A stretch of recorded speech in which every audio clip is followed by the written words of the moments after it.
এই ধোদৰালিৰ ওপৰত যিটো পথ আছিলে আগৰ যিটো আমাৰ পুৰণি ৰাস্তা আছিলে সেই ৰাস্তাটো আমাৰ বাবে ভাল আছিল আৰু যিটো সময়ত বেছি উন্নয়ন নমুনা দেখায় যিহেতু তেওঁলোকে ডাঙৰ ৰাস্তা কৰিবলৈ গৈ শিৱা হাজৰিকা নামৰ এজন ঠিকাদাৰক এই কামটো দিছিল কিন্তু ঠিকাদাৰগৰাকীয়ে যি হেমাহিৰে এই কাম কৰিছে কাম কৰাৰ ফলত গোটেই ৰাস্তাটো তেওঁলোকে খান্দি পেলালে ৰাস্তাৰ ওপৰত তেওঁলোকে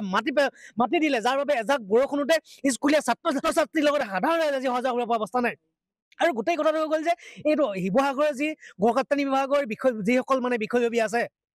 তেওঁলোকৰ হেমাহিৰ বাবে আজি এই ৰাস্তাটো এই গতি শিৱসাগৰৰ যিজন অভিযন্তা প্ৰকাশ পেগু ডাঙৰীয়াৰ নেতৃত্বতে যিটো এই ৰাস্তাটো বনিছিলে যিজন প্ৰকাশ পেগুৱে যিটো ৰাস্তাটো নিৰ্মাণ হোৱাৰ ক্ষেত্ৰত তেওঁ হেমাহি কৰিলে যাৰ বাবে তেওঁ মোটা অংকৰ ধন লৈ পেলাই শিৱা হাজৰিকা নামৰ ঠিকাদাৰজন বা মোটা অংকৰ ধন লৈ পেলাই তেওঁ বহি থাকিলে যাৰ বাবে আজি সাধাৰণ ৰাইজে এই ধোদৰালিয়েদি অহা যোৱা কৰা প্ৰতিজন মানুহে আজি দুৰ্ঘটনাত পতিত হ'ব লগা হৈছে এটা কথা স্পষ্ট ভাষাৰে কৈছোঁ যদি এই পথটো সম্পূৰ্ণৰূপে তেওঁলোকে ভালদৰে নিৰ্মাণ নকৰে আমি 1 মাহৰ ভিতৰত যদি আৰু এটা দুৰ্ঘটনা হ'বলৈ হয় ইয়াৰ বাবে দুৰ্ঘটনাত যদি কোনো মৃত্যুমুখত পৰিবলৈ হয় তাৰ বাবে জগৰীয়া হ'ব শিৱা হাজৰিকা 2 নম্বৰতে হ'ল যে আমাৰ শিৱসাগৰৰ যিজন গড়কাপ্তানি বিভাগৰ প্ৰকাশ পেগু আৰু লগতে মুখ্যমন্ত্ৰী হিমন্ত বিশ্ব শৰ্মা অতি সোনকালে আমি সকীয়াই দিছোঁ এই ৰাস্তাটো যদি 1 মাহৰ ভিতৰত যদি তেওঁলোকে নিৰ্মাণ নকৰে মুখ্যমন্ত্ৰী হিমন্ত বিশ্ব শৰ্মা শিৱা হাজৰিকা আৰু প্ৰকাশ পেগু এই তিনিজনৰ বিৰুদ্ধে আমি প্ৰতিবাদী কাৰ্যসূচী ল'বলৈ বাধ্য বৰ্তমান এই ৰাস্তাটো আমাৰ সাধাৰণ ৰাইজে যথেষ্ট জীয়াতে ভুগিব লগা হৈছে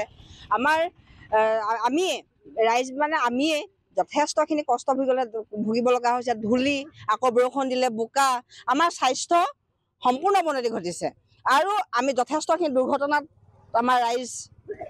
ঘূণীয়া হ'ব লগা হৈছে আৰু এনেধৰণৰ সমস্যাখিনিৰ বাবে আমি ৰাইজক চৰকাৰক অনুৰোধ জনাইছোঁ অতি সোনকালে ৰাস্তাটোত তেখেতসকলে গুৰুত্ব দিয়ক নহ'লে আমি প্ৰতিবাদী কাৰ্যসূচী ল'বলৈ বাধ্য হ'ম।